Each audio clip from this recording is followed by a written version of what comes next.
Today we have a special guest. She hired me as her personal trainer only for 3 months when she first came in. 16 years later, I'm still working with her, and she's got a remarkable story that she's going to tell you today.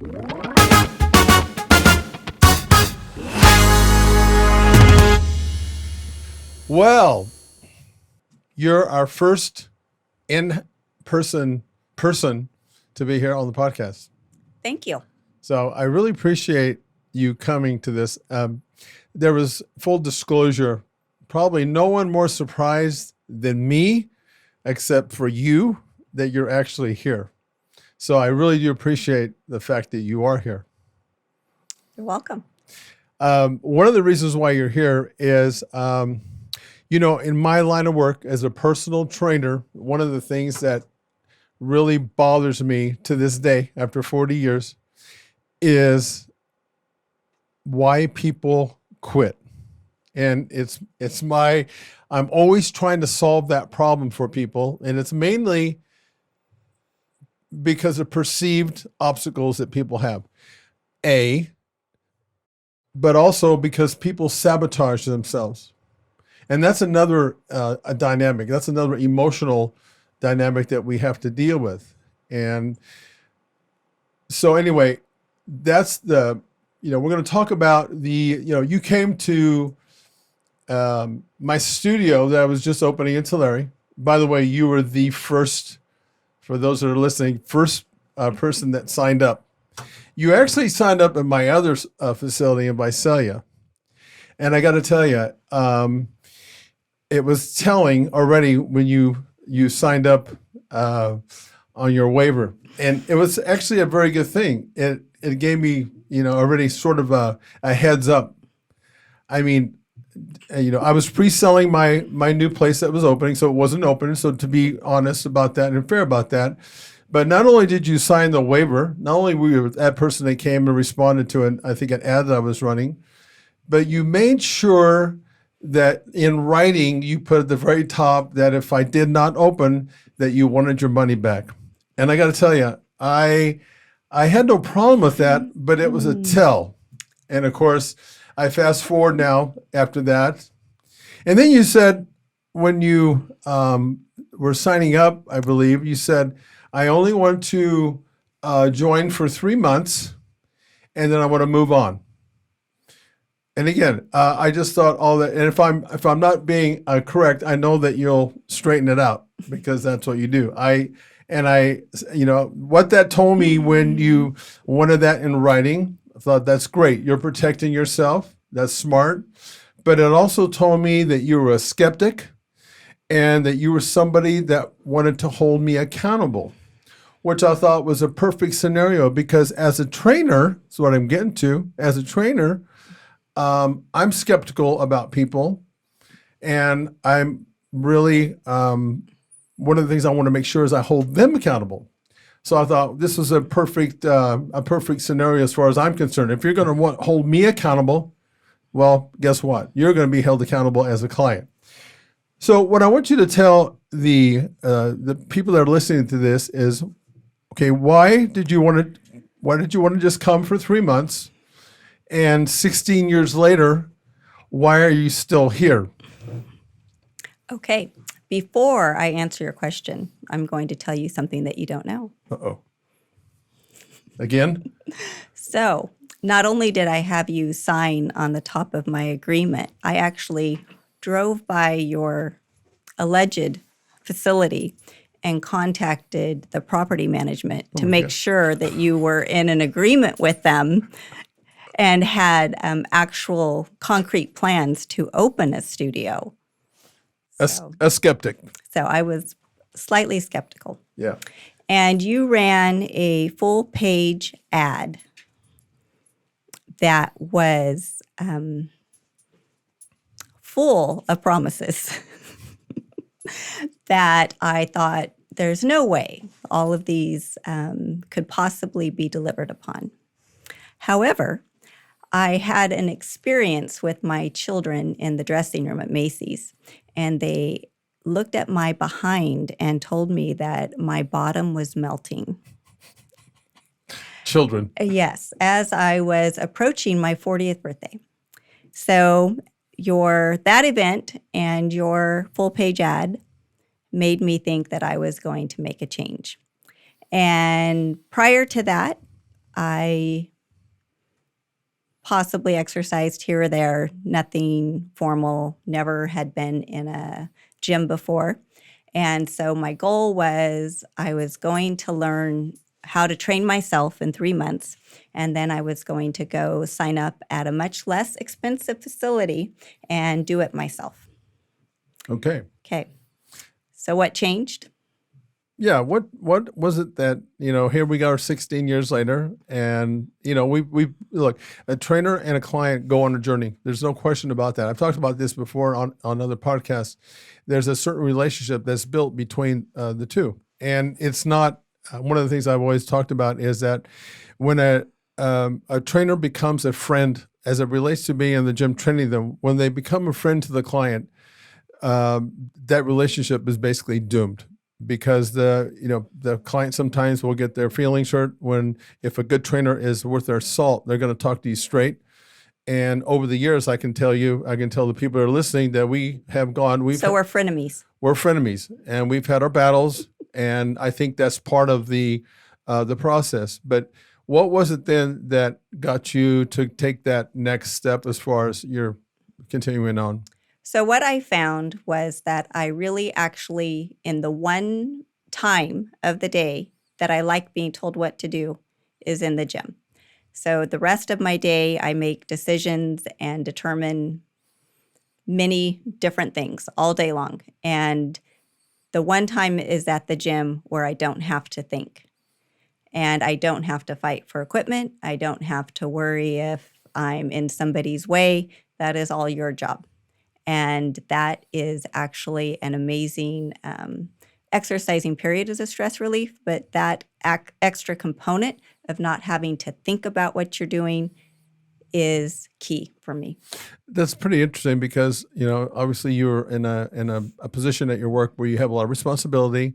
And I know, because I've been around you for 16 years, I know that you don't have a problem with control and controlling the situation, because that's kind of, I think, what you do. You take charge. And yet to be able to relinquish that to somebody else, I think that's an interesting thing that you've done, to put yourself in somebody else's hands. But that's actually part of what needs to be done when a client comes to a trainer. And a lot of times, and this has happened to me over the years, I have a client come to me and we do a consultation. And the whole point of that is to find out exactly what it is they're trying to accomplish. And then when we get out on the floor, they're trying to tell me what to do as a trainer constantly. And that happens a lot. And that's the reason why I'm saying that to begin with, when you're a trainer, you have to set that line to say, look, it is a give and take to a degree. But when it gets to the point where you start dictating as a client, then that's going to go pretty badly at the end of the day. You're going to be disappointed with that result. So that was, I think, was a really good thing as far as I'm concerned, that you wanted to, look, I'm paying you to, do all my thinking, and I'll just follow the program. I think that's what I'm hearing from you. Yes. Okay. So once you get past that you initially just wanted to get some general information before you went on to another place where it was a little bit cheaper. So if you can remember that far back, what was your first, then after that 3 months, what was it that you were thinking about as far as, okay, what do I want now to continue moving forward? And again, I'm assuming, you'll have to tell me, because I'm sure you know, is that next step that you took, was it another 3 months that you committed to? And what in your head was your next goal?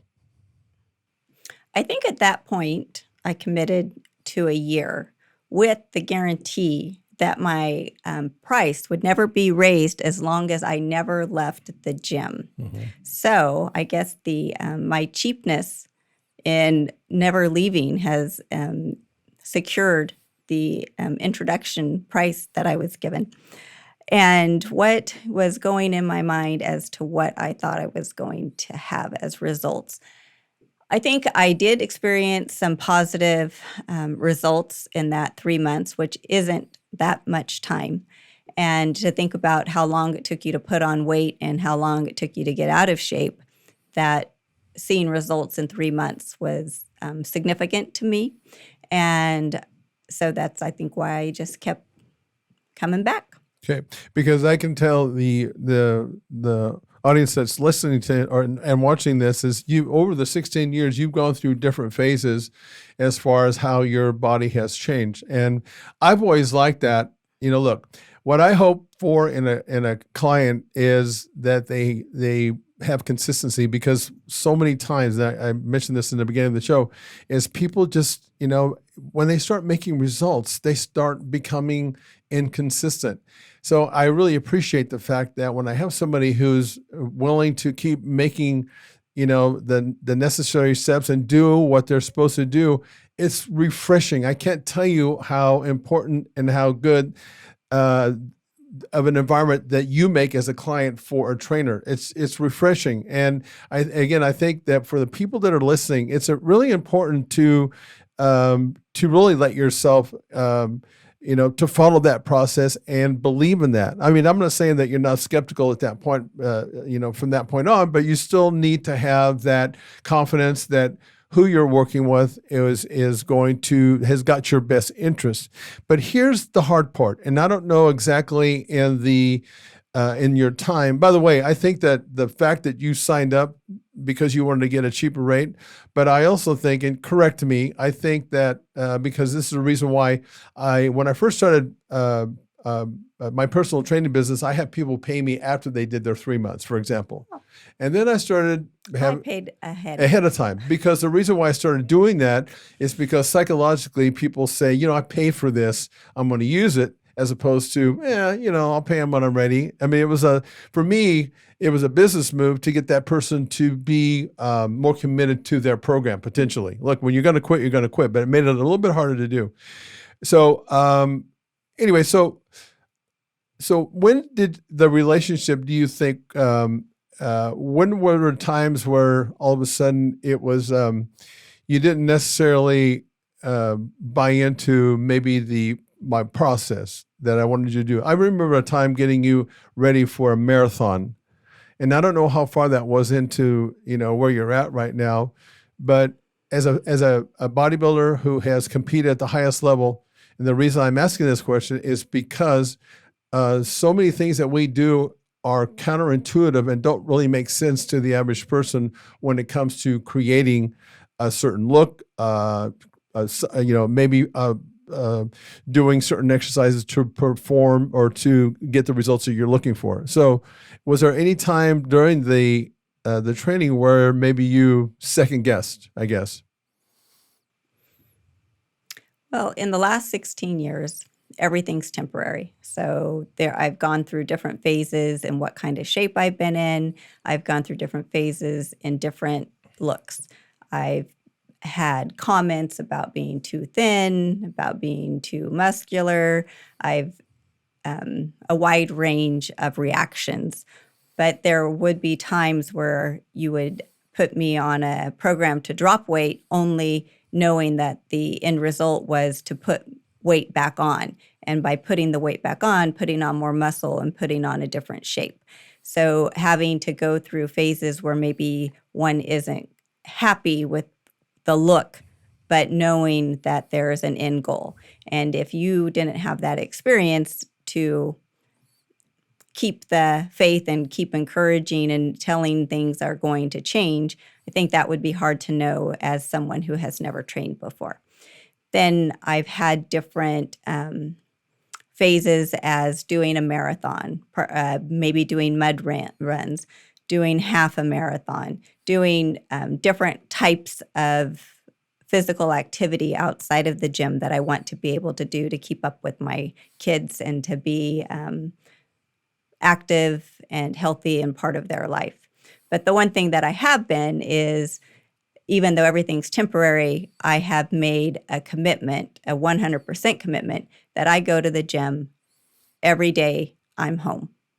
So the only time I miss the gym is if I'm out of town And even then, I possibly will do some type of other workout at a hotel gym facility of some type, depending upon what my circumstances are. But the 100% commitment is much easier than the 98% commitment. I don't ever wake up and wonder, oh, am I going to go to the gym today? Oh, no, I'm going to sleep later. It's just like a job to me. I have never missed a day of work calling in sick if I wasn't sick. And I have probably missed work and the gym. Oh, gosh. I can't, being sick, possibly laying on the bathroom floor, throwing up would be the only time I would miss, which is probably, I don't know, It's been three or four times in the last several years. Yeah. So I don't have that internal debate in the morning if I'm going to get out of bed or not. Just like if I don't have the debate whether I'm going to go to work on a certain day of the week, because I am. So once I've made that mindset, then all I have to do is show up and you haul me through the rest of it. Yeah. And, and that's the reality of this whole thing. But I think it's real. I don't know if you really understand how remarkable that is. That, from my side of the table, as I mentioned before, so many people, they start off in the beginning because they have all these goals they want to reach. I call it the honeymoon phase. And then all of a sudden I've seen them. Yeah. Through the last several years. Yeah. And it's, it's almost no matter what I do or what we do to have that person continue, it blows my mind that they do that. And I just wonder at times, why is it that someone like yourself has made that commitment and follows through, and then you have somebody else who's making progress and they are hell-bent to sabotage their results? I almost think that it's some has to do with the fact that they all of a sudden they realize that this is not something that there's a finish line to. It's a long game. It's such like you're saying, you get up and it's something that you do, just like you breathe, just like you go to work.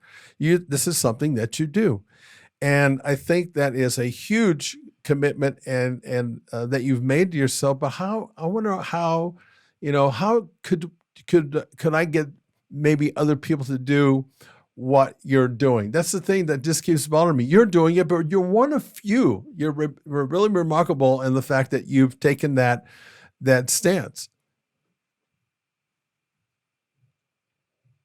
Well, I don't know. I think you just make that commitment to yourself, and if it's important enough to you, then you do it. Yeah. I think, and we've seen many people who, when they are making progress, you're like, wow, you're looking so great, congratulations. And then the next thing you know, like, oh, where's so-and-so? How come they haven't been here? It's almost like a self-fulfilling prophecy that they can't handle the accolades or the attention that they're getting now, or, it's tough in the fact that people around you don't always understand. And there are certain social things that are compromised because of what you want to handle with your health, not only physically, but nutritionally. And it's a commitment that you have to make to yourself. And I guess if you don't see it as something that's important, then it's not. Well, and then like you're saying, because I dealt with this as a bodybuilder, I always competed. I always was getting ready for a competition during Thanksgiving and Christmas. So I never ate what everybody else ate. And that was something that I had to deal with because I took some heat for that. People get upset Yeah. by that. And it's always baffles to me because I'm not trying to impose my diet or my choices upon someone else, but the thought that they have no problem imposing theirs onto you is very interesting. Just as though you would never call somebody overweight, but people have no problem telling you that you're underweight and that you should eat or you're too thin. But if you said that to someone that was overweight, it would be a very big social gaffe that would not be acceptable. Yeah. And that's part of the reason why some people, that is a part of the reason. And I can almost say that I can almost understand that because I know, for sure that it was like all I kept hearing was, why can't you just be normal? Why and it was just, they didn't understand my commitment to what I was doing was stronger than the maybe your opinion of what I was doing. And like you said, I never quite understood it because I wasn't imposing. I wasn't like taking food out of their mouth. I was taking it out of mine. Yeah. And I was being sociable. I was being at the table, but I wasn't participating in that manner. That is a strange thing, but that is, again, going to the question, why do people quit? I think maybe that does have something to do with it. It's like, why do you want to put up with that crap? They're constantly on you about what you're doing. It is kind of interesting. And I always think, well, maybe it's not me really. Maybe it's something to do with themselves, for whatever that may be. But that's a good point because, again, I want to keep reemphasizing, why is it that you stuck around for 16 years? And I can tell you, the people that are out there, it doesn't just happen. It's not just saying that I'm going to commit to a lifelong deal and it happens. It's the words mean nothing until you become proactive, just like you've been. So it's developing a daily habit that turns out to be a lifestyle ritual. And that's where I'm at in my life now, is that. So it's like I said, there's a lot of days for your people out there that you don't want to go in. And correct me if I'm wrong. There's a lot of days you would rather do anything but go to the gym. And I don't know about you, but when I do the donut shop, but I don't know about you, but when I get done and put myself through that, it makes me feel really like I accomplished something, and I did it even when I didn't like it. And you've already mentioned that. Okay, so before you move on, yeah. So another point in being and that I think is possibly could set people back, because I had a tough time with this in first starting. So, I did this much cardio, I weight trained, I must have burned all kinds of calories. I actually gained weight when I first started working out because the calories I was actually burning and compensating with what I was treating myself with, because I do love donuts and all sweets, is I felt like I earned those things. But in reality, when you really start becoming more aware of your nutrition, of what calories in versus what you're actually outputting, I actually gained weight, which was very off-putting at first until realizing that, no, this just doesn't give me a free pass to eat donuts all day. So I think that's another part you have to get past. Yeah, and that's why as a trainer, I asked the following question. I said, because people tell me all the time, I eat healthy. Well, that is just really an open... There are, 7 to 10 calories in every almond? Yeah, something like that. So you eat 10 almonds, you have 100 calories. Yeah. And I believe calorie is king. So it doesn't matter if it's a healthy calorie, which definitely would benefit your cardiovascular system and other impacts of your life of eating healthy. But still, a calorie is a calorie. So you're going to put weight on with a healthy calorie versus a sugar calorie, no matter what. And that's why when a person has told me that, I said, well, you know what? Why don't you go ahead and just because again they get disappointed and they're put off by that, So I said, well, here's what you need to do for me. Just write down everything that you're eating and let me analyze your diet. When that happens, most of the time they're shocked. Because we have a tendency as a human being to trick ourselves. Like you said, well, I'm working out now. I deserve this. Yep. And that's the end of that. And that's the kind of the wake-up call along the way. And these are things that I tell people, look, you're not going to start a program necessarily and be successful the first time out. You're going to have a situation where you fail, you have all these setbacks for whatever reason because you're learning how to create now the body and the sort of the dedication to make this just something that you do. But you have to be able to continue to get up and start over again, because if you think, and this is part of the reason where I think there's a problem in our industry, I call it the shiny object syndrome. The way that people are marketed to on a regular basis, it's not about putting the work in, it's about getting the result without doing the work. And people they actually believe that. And then what happens is if they don't get a result, then they look for another shiny object. Yeah, you want the quick fix. The quick fix. The next best thing. And that's part of the problem, in our industry. Okay, so what I want to get to now is, as we, in the 16 years, you've recently come up with a you kind of had it. I could tell. As a trainer, I like to pay attention to what my clients are saying and thinking and feeling. And you came to and you said, I want to drop this weight. I think that the weight that you were actually looking for was 3 pounds. I don't know if that was a week or 2 weeks, but I told you that I could have you drop 5 pounds and at least 5 pounds in 2 weeks. And when I said that to you, you looked at me like you did and do when you're when you're very skeptical, and you did not believe that that was possible. And for those people that are out there, this is someone here that's on the set that only has 5 to 10 pounds at the most to lose. It's not like you got somebody here that's got 20 or 30 or 40 pounds to lose. This is somebody who's gotten themselves into a shape which they've never been happy with. And I'm actually glad about that. I think that you should be glad just momentarily in what you've created along the way in these different, evolution or iterations of yourself. But you should never, in my mind, you should never be totally happy. And you have been that person. So now you're at the age, you're in your almost 55 years of age. You're somebody who only has to lose 5 to 10 pounds. You're somebody who has been very frustrated because they think, well, my goodness, I only eat this much and I do all this exercise, and you've mentioned this to me several times, and I look like this. True. Okay. So and your point? And my point was this, and this is where this time for some reason it changed. I said, I can get you in this kind of shape, and this is what you're going to get.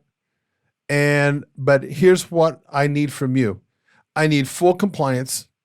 I don't need you to question anything that I'm doing in the first 2 weeks. And you weren't ready to do this when we first talked about that, because I said, if you can't do that, I don't want you to do this. I don't want to be a part. I'm going to decline as your trainer. And that's kind of, I think, the first time I may have said that. But I'm tired as a trainer of working with people who don't fully commit, especially when the chips are down and when we're doing stuff that's counterproductive. Okay. You came back a few days later and you said, I'm in. So here's what we did. And I find this so remarkable. That's the reason why you're here. What we did, I call it the lockdown weight loss system. So what we did in the first 2 weeks, and by the way, for the people that are listening, this diet doesn't require special supplements. It doesn't require anything but food and water. So what we did in the first 2 weeks is we cut calories down, ultra low calories. So what I would like you to do, I know you brought your chart. I'd like you to sort of explain from your point of view, because I thought I was using tactics on you that were used by high-level bodybuilders. They are tactics that made no sense as far as what you think you'd be doing. That's very aggressive. And the whole point in this first 2 weeks was, there always has to be a reason, was to wake up a sluggish metabolism, because people destroy their metabolism, and especially because you only had 5 to 10 pounds to lose. And on purpose to push your physiology into fight or flight. It's a situation in the first 2 weeks that you are doing things on purpose. Fight or flight, for those of you who don't know, when your body perceives a threat, it goes into another gear of fight or flight to protect you. All your senses now wake up. So in the first 2 weeks, maybe you can give an account of what that actually looked like. And was it as bad as you thought? Because I felt bad for you, because I knew exactly the hell that you were going to suffer in those first 2 weeks. Why don't you talk about that? So the first thing before I committed was I had to time it. So I had some social engagements that I did not want to miss, and I was going to eat and drink at. So when I committed, I knew that I was going to do a little bit of damage before starting. And once I knew I was starting, I probably did even more damage, because I wanted to compensate for the deprivation I was going to be having over the next few weeks. So getting into the right mindset was first having you divulge the calorie amount. So it went from 500 on Monday, 600, 700, 800, 900, and then 1,000 and 1,000 on Saturday and Sunday, which is significantly less than I would have been having prior to that.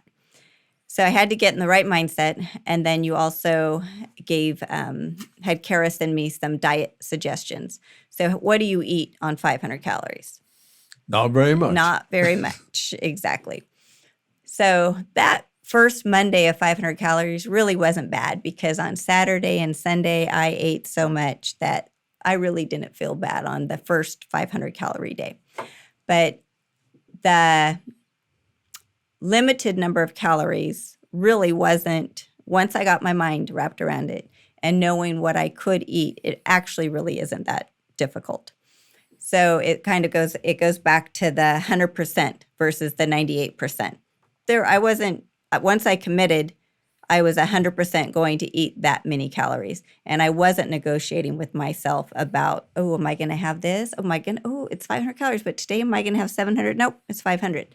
So once I committed and I knew that my decision was to commit to that amount of calories every day, it takes away the questioning and the indecision because that's a non-issue for me once I get into that mindset. So then it was, okay, well, what foods can I eat that are going to make me not feel like I'm starving? And then having protein so that I feel like I'm full. So a lot of the eggs, chicken, salad is pretty what I'm eating for the most part. On the higher calorie days, I do have something that is probably counterintuitive, something that is sweet, that's higher in calories. But again, it's all about the calorie. It's not about eating clean. However, as a side effect of what I am mainly consuming, I am eating clean for the most part. And my body is responding to that in other ways. I'm not bloating. I feel better. I have energy. I don't feel deprived. It's once I've made that commitment and into that mindset, it hasn't been that bad. And the worst idea is that 500 calorie day. Again, on the Monday, it's not as bad because it's after having more calories on the weekend. The worst 500 calorie day is when it's on a Friday because you've been being deprived and on calorie restrictions up to that point. So then I compartmentalize it. Okay, how many 500 calorie days are there really? Ooh, there's really only 2. I can do 2. Okay. It's not my last meal. It's not the last day I'm ever going to eat. So compartmentalize that and move on. Oh, the next day I get 1,000 calories. Oh, that's pretty good. So just looking at what that amount is, making sure I hit that goal and that target was what I've been doing. When you added on the second week, you added a gallon of water for 4 days. So starting on the second week on that Monday, I got 900 calories, then 800 calories, then 700 calories, and 600 calories. So now you're stair-stepping it in the opposite direction of what you did the first week, and you're adding a gallon of water. Now, a gallon of water, I don't think I've ever had a gallon of water a day, but once I committed to it, I had my gallon. I was done drinking a gallon of water by 4 o'clock. Really wasn't that bad. And it actually was really good for my skin. It does help you feel fuller. And it's very, takes your mind off the food because you're so consumed by consuming that gallon of water, what you're going to do for that day. So it's really basically all tricking your mind to meet these goals.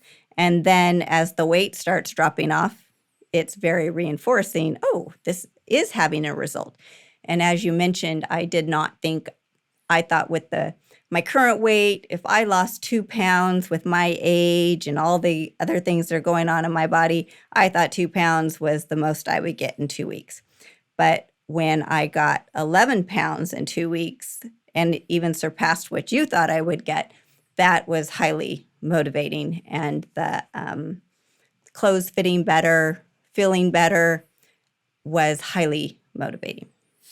Okay, and one of the things that you said, we'll wrap up here pretty quick because you're looking at your clock.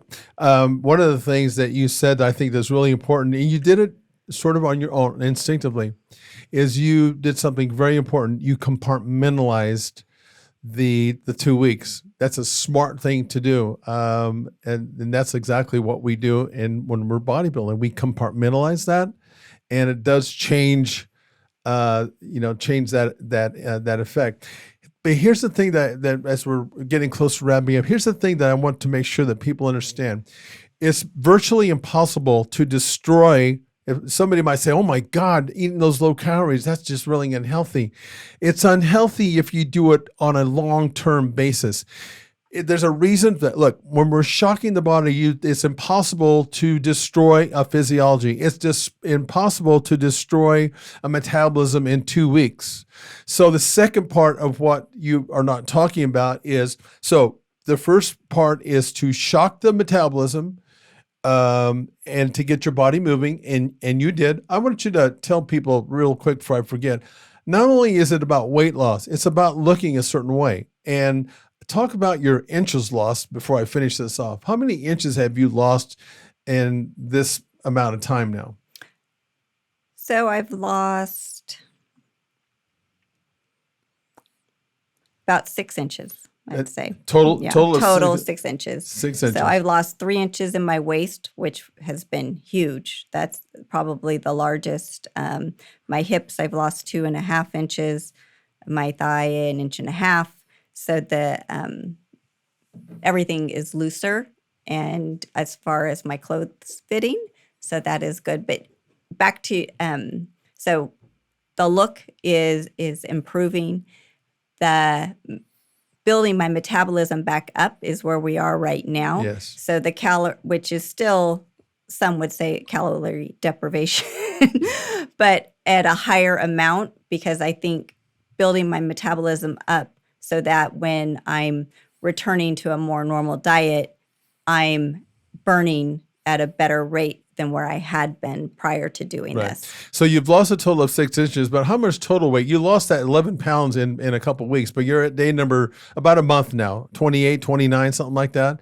So how much total weight at your lowest have you dropped? My lowest is 14 pounds. 14 pounds in about 28 days. I think that's about where 22. Yeah.